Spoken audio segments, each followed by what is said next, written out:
Berita pertama pemirsa, saat ini tren penggunaan rokok elektrik atau vape semakin ramai. Sebagian masyarakat beranggapan bahwa rokok elektrik dapat mengurangi konsumsi rokok konvensional. Namun nyatanya rokok elektrik atau vape sama bahayanya dengan rokok konvensional. Sudibyo Markus sebagai tokoh Muhammadiyah berpendapat bahaya rokok sudah dianggap bencana nasional. Begitupun dalam iklan rokok yang mengatakan rokok itu berbahaya. Orang menganggap kebiasaan merokok itu sebagai satu kebudayaan, dan itu jelas tidak betul, karena satu budaya tapi budaya kurang bagus itu tidak bisa disebut kebudayaan.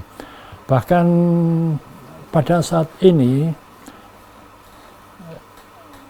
tembakau ya itu artinya merokok, artinya itu dianggap sama dahsyatnya dengan narkoba yang sudah dianggap sebagai bencana nasional. Rokok sebetulnya begitu. Ada satu hal yang perlu diketahui bersama, khususnya ketika kita nanti akan bicara mengenai sigaret.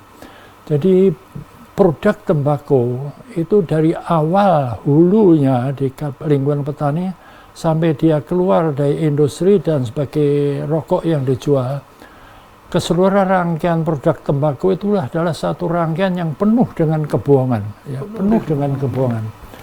Masalahnya apa? Karena inti dari produk tembakau yang dijual kemana-mana itu adalah zat adiktif yang namanya nikotin, yang itu amat sangat berbahaya.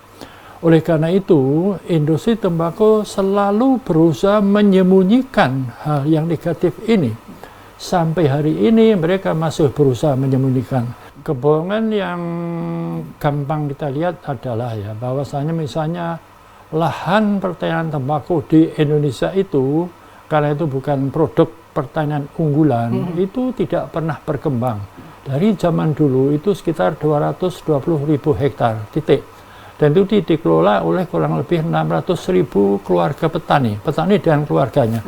Tapi dalam expose mereka, seolah-olah petani tembakau itu jumlahnya sekian puluh juta, yang nggak tahu lah apa yang dihitung. Sehingga mereka bertahan supaya industri tembakau itu dilindungi oleh pemerintah, ya. Itu satu mengenai jumlah. Kemudian mengenai magnitude, ya, kita akan terkejut kalau tahu besaran produk tembakau di Indonesia itu. Produk tembakau yang terbesar yang pernah beredar di Indonesia itu tahun 2020-an begitu. Itu jumlahnya hampir 360 miliar batang. Kalau penduduk Indonesia itu 280 juta, bayangkan 360 miliar dibagi ke mulutnya 280 juta. Itu satu mulut rata-rata harus mengunyah 1.250 batang tembakau. Ini luar biasa dahsyat kali. Itu bayangkan lagi nanti dampaknya untuk, dan itu mereka tidak pernah. Lalu kebohongan yang lain adalah mereka selalu mentargetkan generasi muda bangsa untuk sebagai konsumen baru, untuk mengganti konsumen-konsumen yang lama. Mereka juga membantah iklan-iklan itu bukan untuk orang muda. Uang iklan itu kita tahu, iklan itu ada tulisannya rokok berbahaya, yaitu kita sudah peringatkan, kita tidak mentargetkan generasi muda, tapi di balik itu generasi muda menjadi sasaran mereka. Oleh karena itu tentu namanya adiktif, ya. Orang kecanduan itu susah, dinasihati juga susah, kecuali ada kesadaran sendiri. Oleh karena itu sesuai dengan fatwa yang tadi Bu Sekretaris BPIC telah jelaskan, Muhammadiyah tetap ingin memulai dari diri Muhammadiyah sendiri. Insya Allah Muhammadiyah sebagai gerakan yang berkemajuan pada waktunya ikut mempengaruhi masyarakat melalui kegiatan di komunitas.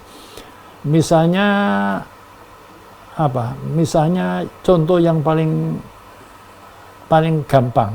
Sekarang di semua forum-forum Muhammadiyah, dari mulai muktamar yang pesertanya ratusan ribu itu orang patuh nggak merokok. Artinya dalam gedung di sidang. So nanti di hotel rokok, yaitu urusan lain. Semacam itu. Jadi di forum-forum Muhammadiyah itu kegiatan budaya tidak merokok itu diharapkan nantinya menjadi identitas Muhammadiyah. Karena yang mengeluarkan fatwa di Indonesia itu baru Muhammadiyah. MUI pernah keluarkan fatwa di Padang Panjang, tapi terbatas buat ibu hamil dan anak-anak. Saya pikir insya Allah Muhammadiyah dengan mulai gerakannya sendiri, mulai di dalam sendiri, sebagai gerakan Islamiyah kemajuan, Islam Muhammadiyah bertekad berusaha untuk melaksanakan fatwa haram rokok itu secara menyeluruh, pelan-pelan, sistematis begitu. Oleh karena itu dalam terminologi peredaran tembakau ada yang namanya industrial interferences, campur tangan industri. Jadi bisa campur tangan politik, tapi di bawah itu ada campur tangan yang sifatnya transaksional. Apapun yang terjadi mereka cepat. Misalnya ketika Bappenas mengeluarkan petunjuk dalam RPJMN ya, iklan rekomendasi dilarang. Itu dengan cepat industri itu kirim surat ke presiden. Saya tidak sebut Jokowi, ke presiden. Agar ini dikendalikan ini. Bahaya kalau sampai iklan dilarang. Jadi campur tangan industri demikian besar. Selalu industri mengatakan jangan mengorbankan petani. Petani itu artinya kalau rokok dikendalikan, nanti apa? Petani makan apa? Ini kan satu kebohongan juga. Orang petani itu adalah ujung yang paling dirugikan dalam mata rantai bisnis tembakau nasional maupun global. Tembakau petani itu paling dirugikan. Tidak ada mereka diuntungkan.